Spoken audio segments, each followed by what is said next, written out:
ADC ভোটে বিজেপির জয়ের আত্মবিশ্বাস মুখ্যমন্ত্রীর। সব আসনে লড়ার সিদ্ধান্তে চাপে মাথা। হামলার অভিযোগে সরব মুখ্যমন্ত্রী মানিক সাহা। গুলি চালিয়ে জয় আটকানো যাবে না বলে মুখ্যমন্ত্রীর কঠোর বার্তা। আগামী 12 এপ্রিল এডিসি নির্বাচন, হাতে আর মাত্র কয়েকটি দিন বাকি।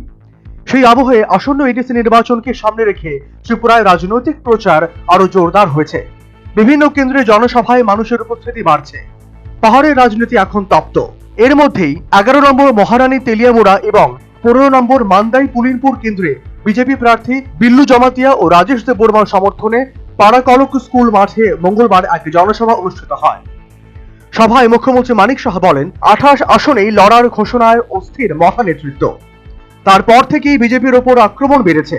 গুলি চালিয়ে বিজেপির জয় আটকানো যাবে না বলে তিনি দৃঢ়তাপূর্ণ বার্তা দিলেন। এক জায়গায় গেছি, প্রচুর লোক সেখানে জয়েন করেছে। গায়ের জোর দিয়ে আর এই গুলি চালিয়ে আর মস্তানি করে গুন্ডামি করে ওইগুলো মানুষ তাকে মান্যতা দেন। আমাদের মাননীয় মন্ত্রী উনার বাড়িতে আক্রমণ করেছেন, উনাকে মেরে ফেলবার জন্য ট্রাই করেছেন। আমাদের এক ক্যান্ডিডেট তার মাথা ফাটিয়ে দিয়েছে, হেড ইনজুরি গত পরশুদিন বিভিন্ন জায়গায়। এখন পর্যন্ত কি বলছেন, আমাদের এরকম একটা অবস্থা ছিল যে আমাদের ছাড়া, জনজাতিদের আমাদের ছাড়া কেউ চলতে পারবে না।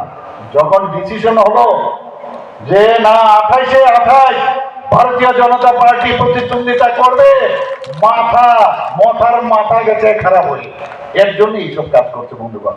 আজকে আপনারা বলুন, আমি জানতে চাই আপনাদের কাছ থেকে, ভারতীয় জনতা পার্টি একটা ন্যাশনাল পার্টি, দেশের জন্য আগে চিন্তা করে, তারপর পার্টির জন্য চিন্তা করে, তারপর 12 তারিখের পর মথাকে আর খুঁজে পাওয়া যাবে না বলে নিজ ভাষণে হিটলারের উপমা দিলেন মুখ্যমন্ত্রী মানিক সাহা।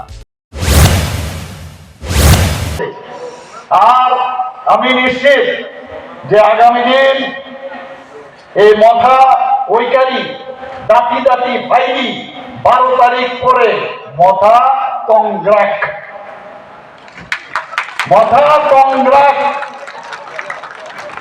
আপনারা নিশ্চিন্ত থাকতে পারেন, এই মথাকে খুঁজে পাওয়া যাবে না। তাহলে হিটলার কিন্তু এতদিনও বেঁচে থাকতো। এবং হিটলার যেভাবে হিটলারের মতো বড় পালোয়ান তো কেউ ছিল না। হিটলারও শেষ। এবং আপনারা জানেন কিভাবে মারা গেছে। আর হিটলার যত লোক মানুষকে মেরেছে, তার থেকে বেশি মেরেছে এই কমিউনিস্টদের স্টেলিন বাবু। স্টেলিন তো আরো 10 ডিগ্রি উপরে ছিলেন। এই কমিউনিস্টদের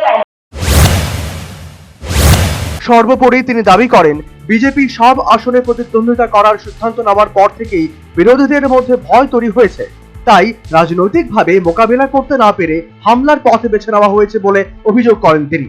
মুখ্যমন্ত্রী আরো বলেন, গুন্ডামি করে গণতন্ত্রকে কখনো দমন করা যায় না।